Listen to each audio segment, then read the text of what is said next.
Hi, this is Tim of the 1916 Company. Welcome and thanks for logging on. If you love this watch, email me, Team Mosso at the1916company.com for purchase pricing and availability questions concerning this watch. Today, we discuss a fairly early Omega Seamaster Aqua Terra, and in my opinion, the earliest Aqua Terras are the best Aqua Terras.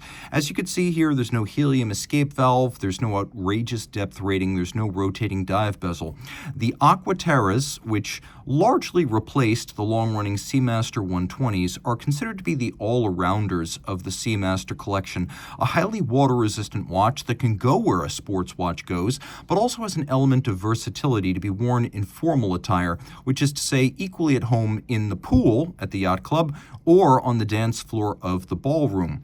And while all Aqua Terras are very sporty, the earliest ones with their thinner cases are the best suited to those formal applications where elegance is at a premium. So this watch is 39.2 millimeters in diameter, but you can see in profile only 11.2 millimeters thick, unusual on a coaxial Omega. 47 millimeters from lug to lug. It has a 20 millimeter spacing between the lugs. The first Aqua Terras came out in 2002, but if you look on the base plate of this movement, maybe you can't see it in this light, but we have a caliber 2500 Charlie, and the Charlie came out in 2005, so this watch is likely proximate to roughly the middle of the 2000s in terms of manufacture. It's an easy watch to wear on my 16 centimeter circumference wrist because it's under 40 millimeters, short across the wrist, and flat. You can see with a sloped bezel and a cambered crystal, this really will fit quite easily underneath a dress cuff. This is ideal for a wrist as small as 14 centimeters circumference, and you can wear it with formal attire no problem. Even over the top, which exaggerates the width of the watch, I'm pulling this stiff brand new strap pretty tight, so it's making the watch look longer across the wrist than it is. Look at the down the barrel where you can really see how much clearance I've got. Then you can realize the true size of this watch. It's equipped with a lovely Omega factory strap, calfskin on the bottom, very supple alligator leather on the top. This is almost as supple as a Grand Seiko strap. I didn't expect it, but I'm impressed. And so we have alligator leather on the top, calf on the bottom. You can see it has this sort of honey brown with a little bit of bolstering or stuffing to give it volume, a contrasting stitch and a folded edge.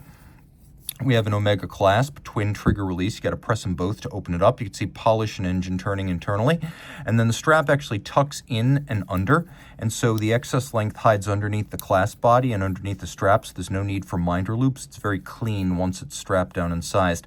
The case is familiar, lyre style lugs, which means these inner bevels, but then these outer bevels too. The outer bevels are polished. You can see that the case band is longitudinally satinated. We have very little crown guard structure or countersink here. This was again characteristic of the early Aqua Terras. You can see that the bezel is conical and polished. We have a lightly cambered sapphire over a silver sunburst dial with lovely applique faceted hour indices, and as you can see we have faceted Dauphine hour and broad arrow minute with a counterweighted lancet style seconds hand, a nice sloped facet progressively angling down from the dial to the date disc, and an applied yellow gold Omega marquee and logo. True, 150 meters isn't exactly 500 feet, but everyone in the Swiss watch industry does this.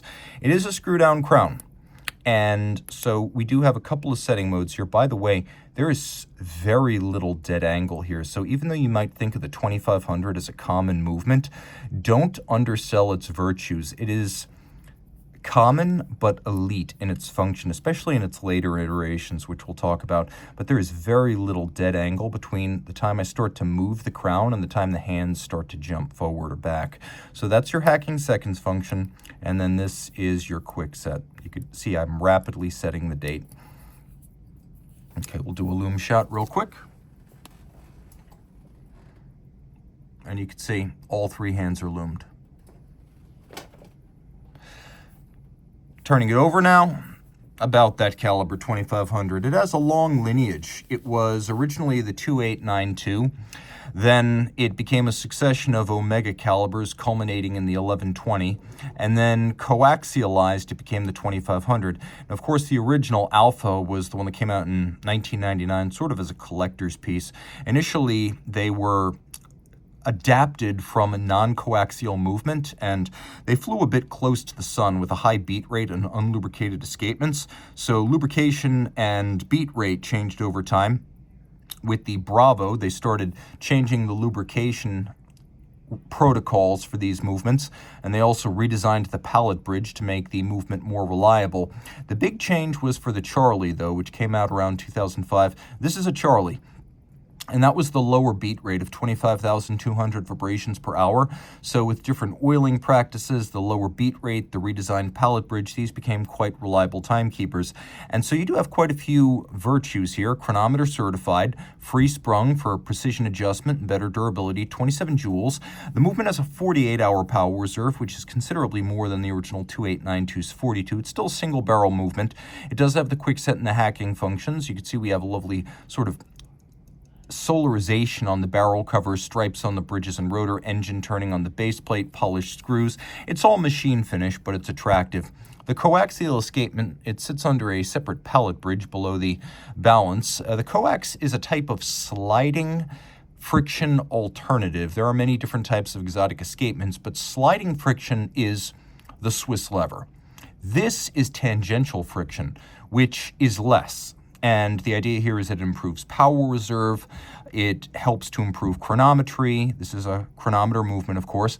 And then it also helps to reduce maintenance requirements. And after a few iterations, they really found the sweet spot and realized all of the underlying potential of George Daniels' coaxial escapement innovation. And so this watch is part of that later generation of 2500s that put it all together.